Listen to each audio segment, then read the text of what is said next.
Everyone, good morning. Good morning from Oregon. This is Lennie Larkin here taking over for the Gardener's Workshop, doing the Ask a Flower Farmer live. So here I am. I'll see you guys joining me here. How's everyone's day going? Hi, thanks for joining. Perfect. So I'm coming to you from sunny Oregon. It's been raining and cold here for like a week, which, isn't the worst news actually for us. It's given us a chance to step back and reset on the farm a little bit. We're not growing very much this year here at B-Side Farm. We moved up from California a few years ago and are just still building up the new farm, planting woodies, planting perennials. I bet a lot of you can relate. So if you're just joining, welcome. My name is Lennie Larkin. I have B-Side Farm here in Oregon. We used to be in California. And I also have an education business called Flower Farming for Profit, where I coach and teach new and aspiring and established flower farmers. So I wrote a book of the same name, Flower Farming for Profit, that came out like 2 years ago now. And if you haven't read it, you know what, I'm just going to tell you, it is a great book. It's a great book. It's a great read. I have it on my bookshelf next to Lisa's books, all my favorite books together. Yes, I have my book on my bookshelf. You got to do it, Wow, babbling. So here I am, you guys. Feel free to start chiming in and asking me questions. You can use the little question bubble down at the bottom of your screen. Great questions for me revolve around anything having to do with sales, marketing, strategy, and the business behind your flower farm. So there's so many wonderful people out there to teach you how to grow your flowers, like Lisa, like Dave, like all these people. And I focus on sort of a different aspect. I focus on how to gain the confidence to put yourself out there, how to build a strategic flower farm where you are using all the data you have and you can find to make the best decisions for you, knowing that we all are in different markets with different strengths and weaknesses and different possibilities. So I really focus in my courses, on my book, and in my coaching programs, I focus on helping farmers navigate these forks in the road and these challenges, whether it, deals with evaluating if a new sales channel is the right one for you. That was a lot of unnecessary big words. Choosing where to sell your flowers, choosing what to grow and who to sell them to, and then how to get them out there. That is sort of what I focus on. But anything is fair game. Feel free to try to stump me here.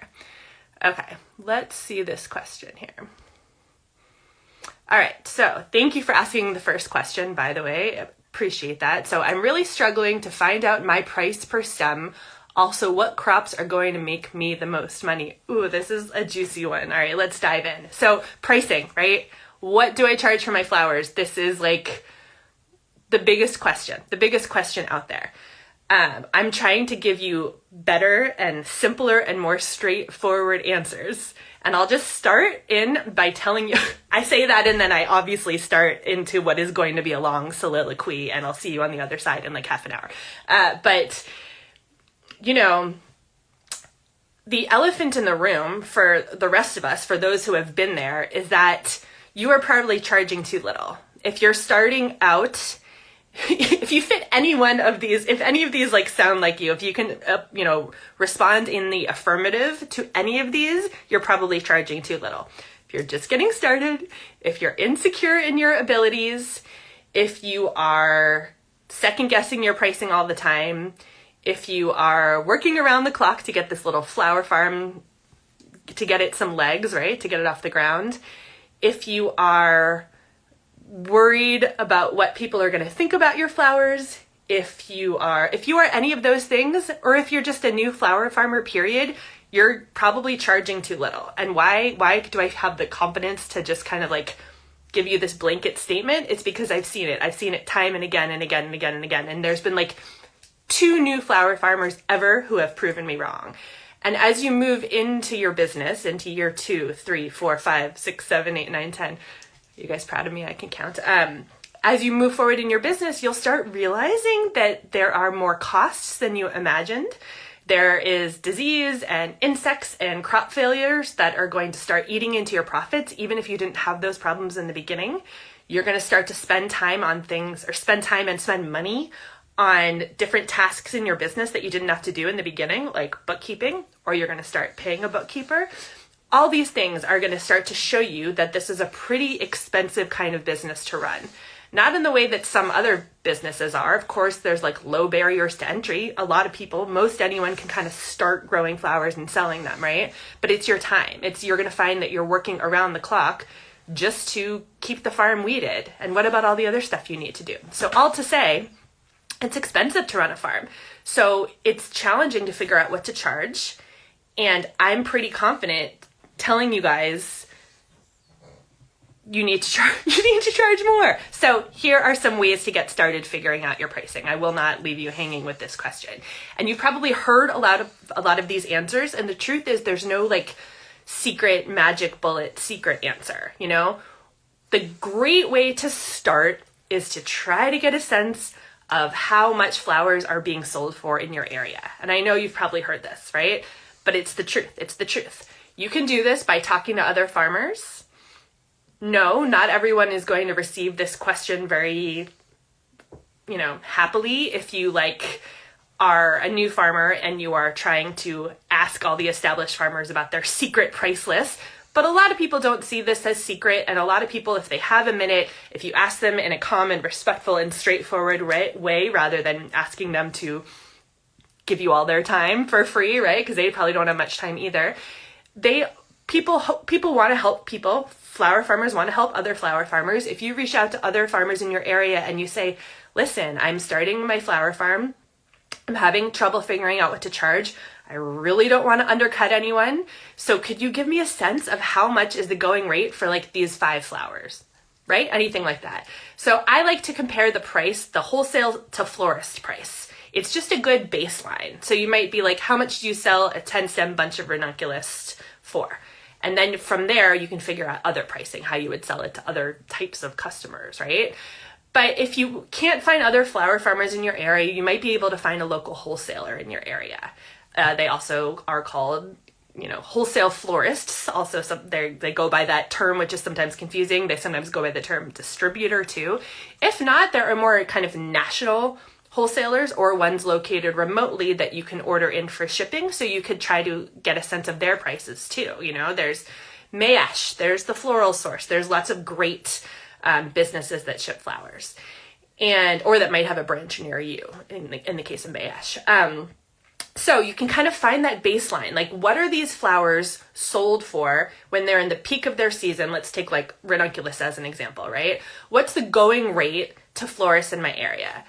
And of course, we're not always comparing apples to apples, right? There might be imported flowers that have chemicals all over them that have a shorter base life than yours. So those things might make your flowers jump to the top of the pack. You could hopefully charge more because yours are local. Maybe they're organic, or they're grown sustainably. They're not doused in chemicals, but maybe yours are shorter. And the ones listed that are imported or from somewhere far away have a longer stem length. There's all these factors that can change the going rate. And in general, I'm pretty confident that you will be able to charge a little bit more for your flowers. In some locations, for some crops, maybe you can charge a lot more. But I like to say, if you can get a sense of some local pricing, maybe 2 different price lists or 2 price points. You find there's a wholesaler near you and ranunculus is selling for $16 a bunch to local florists. And then you find another big farm near you and they're selling to florists for $18. So you can at least find an average there. And then you can say, okay, if I set at that point, I know that I'm going to be competitive with others. And you know what? Maybe I know something about those other flowers. Maybe I've seen them and they don't last that long. Or maybe I know that I grow these really special ranunculus in special colors that the florists are just crazy for.Maybe I'm going to price mine a little higher. So in general, I would hope that you would get a sense of this local pricing and price yours a little bit higher, knowing that there's a million caveats, right? So then we have that pricing. And how does that help you if you're not selling to florists, if you're just selling at the farmer's market or a farm stand? Basically, the price is only going to go up. So let's take back that ranunculus example. So if I found an average price, maybe it would be $17 a bunch. Funny, I should mention that because we just delivered a bunch of ranunculus to the OFGA this morning at that same price point, $17 a bunch. So if I was selling straight to the public rather than selling wholesale to a florist, my price would only need to go up from 17, right? And then that's when we talk about kind of multiples or X factors, you know? We know that wedding flowers are marked up like 3, 4, 5 times to account for all the other labor that goes into a wedding. But if I'm just selling in a more casual way through a farm stand, at a farmer's market, maybe through CSA bouquets, I'm probably not going to mark up the flowers 3, 4, 5 times, right? But I would love it if you guys were marking them up 2 times at least. In some areas, at some times, for some crops, that doesn't feel possible. I used to mark up my flowers 3 times to sell at my farm stand. So if I was selling a bunch of ranunculus, I'm going to use easy numbers here. Let's say I was selling them for $15 to a florist. I would mark those up to, you guessed it, $45 to sell at my farm stand. These were incorporated into mixed bouquets, so that's part of the reason I could get that markup. The other reason is that the wholesale prices back in California were really low, so marking up 3 times felt good, right? Felt good to me, felt good to my customers. In a lot of other parts of the country, wholesale flowers are sold at a higher level because there's less competition for flowers. And then you might get a lower markup. So let's say you in your area, ranunculus are selling to florists for $20 a bunch. Maybe you're only marking up 2 times to the retail price point, meaning you would sell that bunch for $40 to the public through your farm stand or through the farmer's market.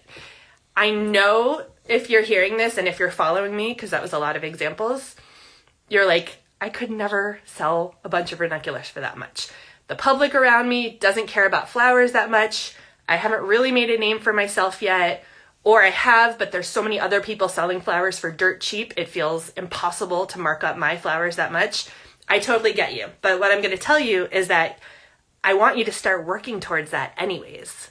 Like if you keep selling at low prices, in a few years you might be out of business.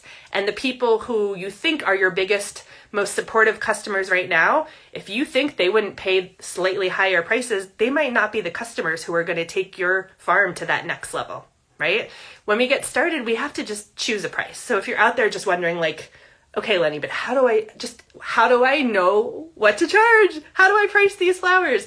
Like you just need to choose a price and not second guess it, not worry that people are going to think it's too expensive. The people who think it's too expensive might not be your customers.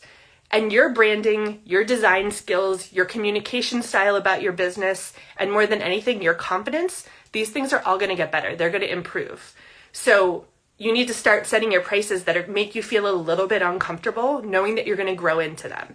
And you're not only doing the rest of us in the industry a favor by charging appropriately high for your flowers, but also you're setting up your farm for success.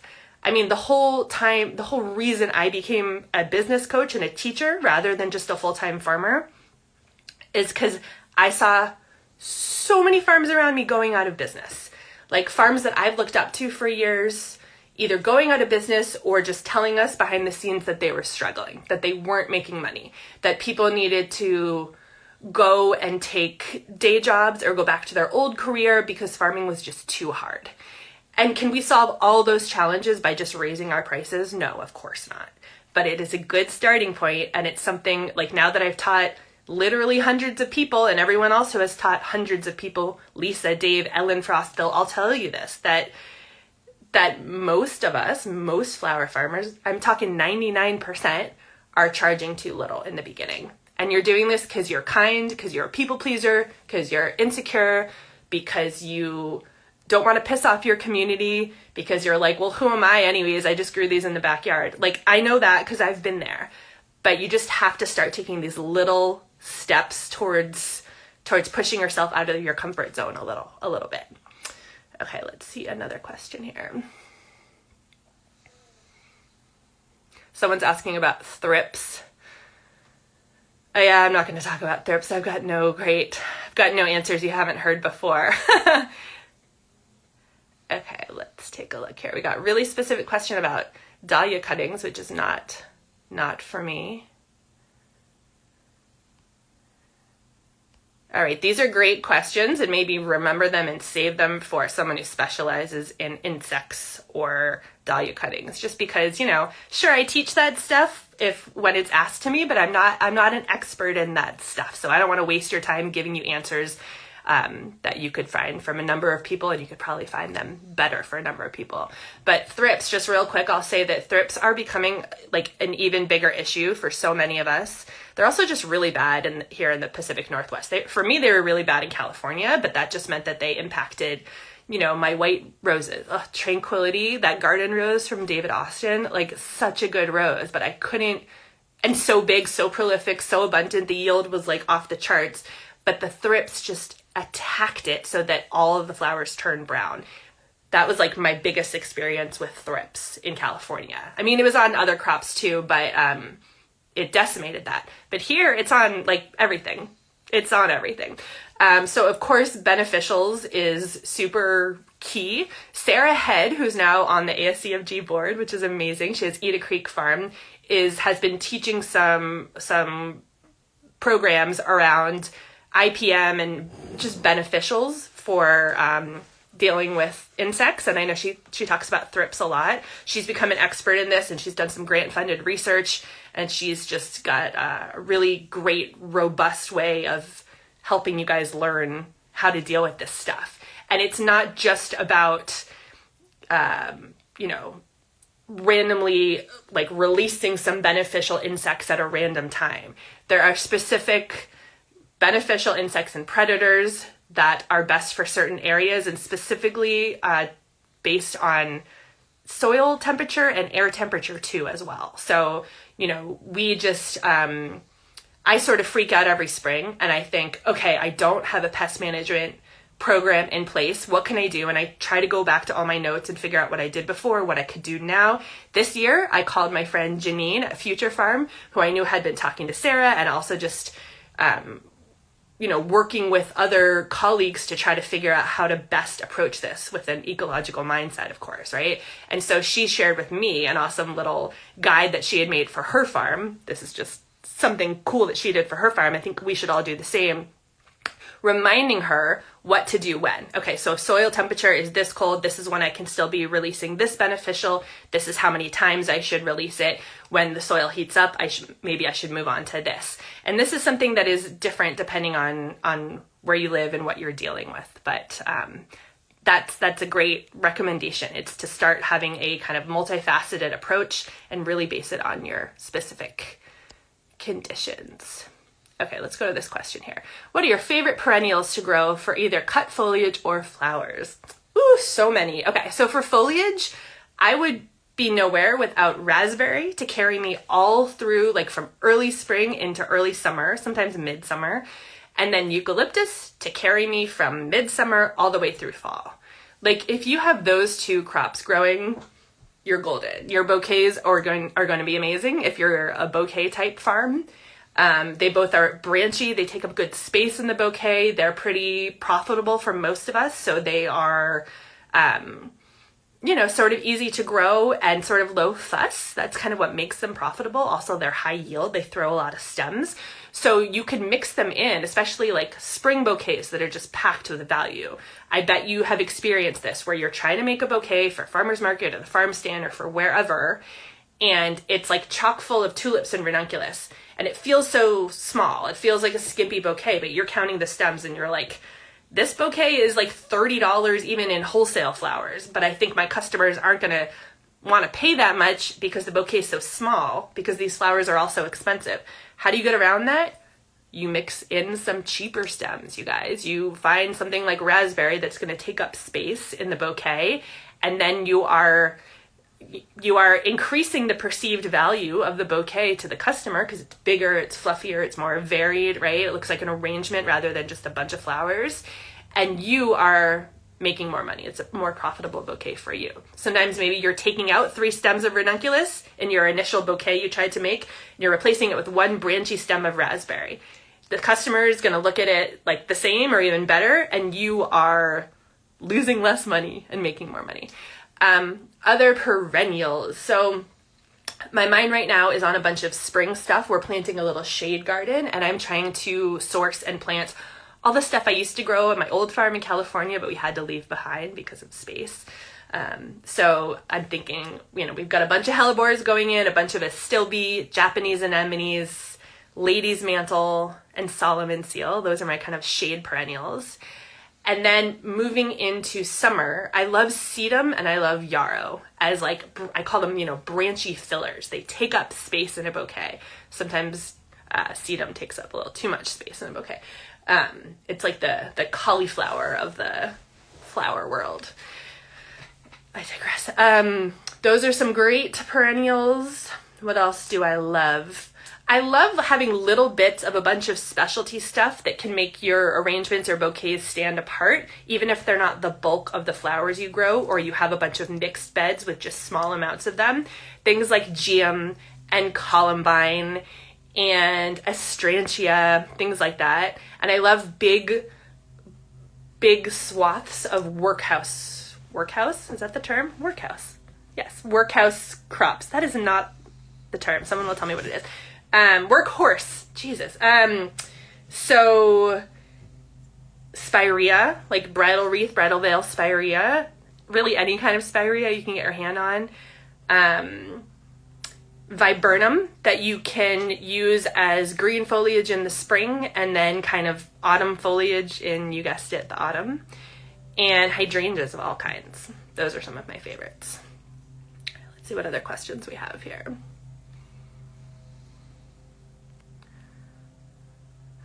Lenny. Hi, thanks for using my name. Do you ever meet up with local flower farmers and do in-person classes? Aw, thanks for asking. I used to teach in person a lot. I actually used to teach, I moved to the West Coast originally 15 years ago to learn how to teach farming at the Farm and Garden program at UC Santa Cruz. So I trained there for a year and then worked there for a year.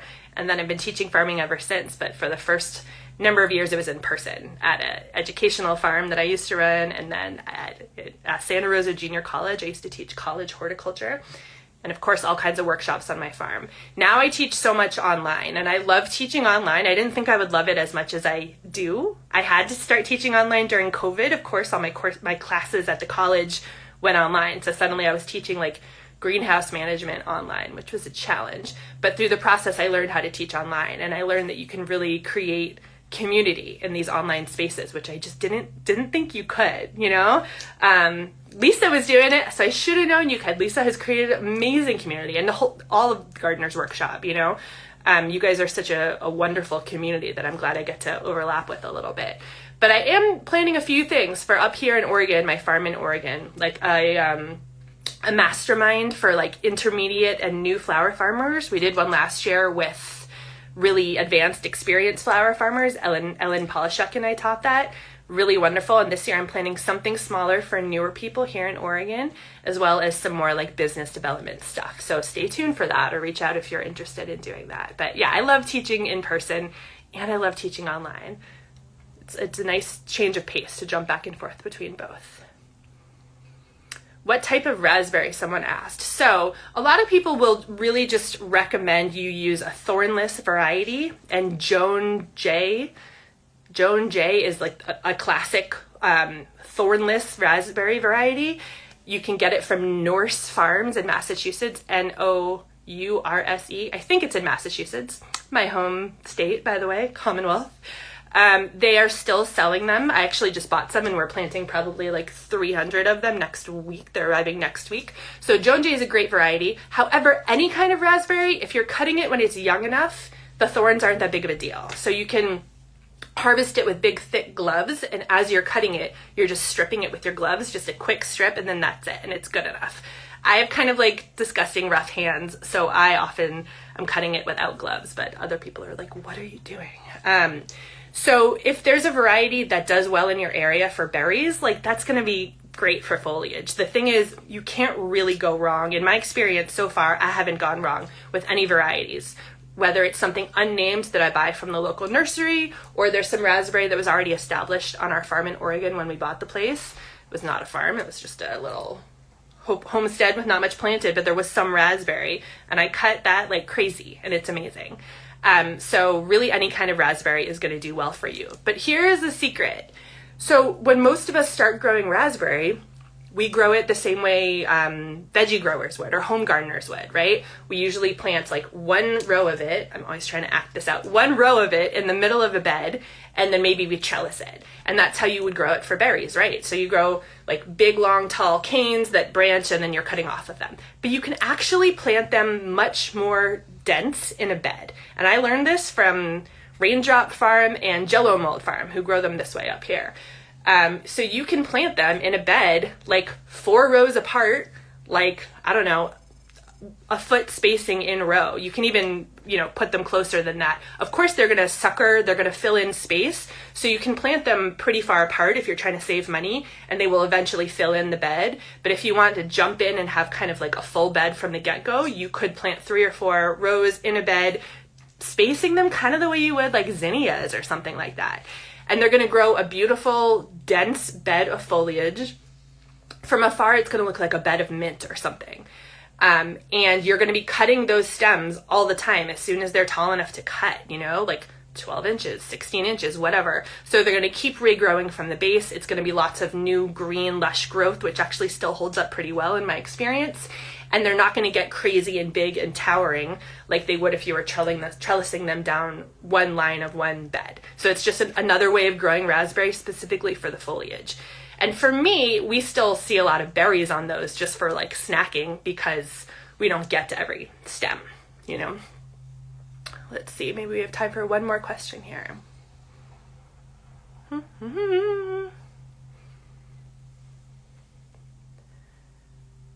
Okay, a few other questions about spacing of bunny tail grass.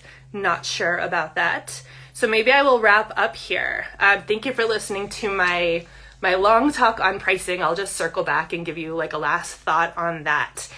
I'm not going to say don't overthink it, because obviously my answer about how much to charge for your flowers is a long enough answer that I have overthought it, and I continue to overthink it. So I'm not going to I want to be a good example and not tell you that we don't all overthink it.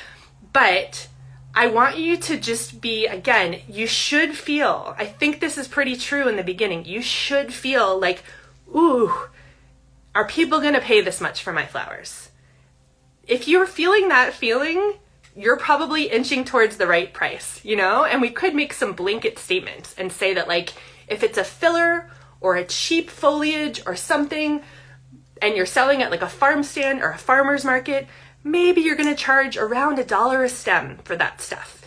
If it's like a focal or a more specialty flower, maybe you're going to charge $2 or $3 a stem. If it's something really special like a garden rose or a peony, maybe you're going to charge upwards of $5 a stem. And of course, this is different in different areas.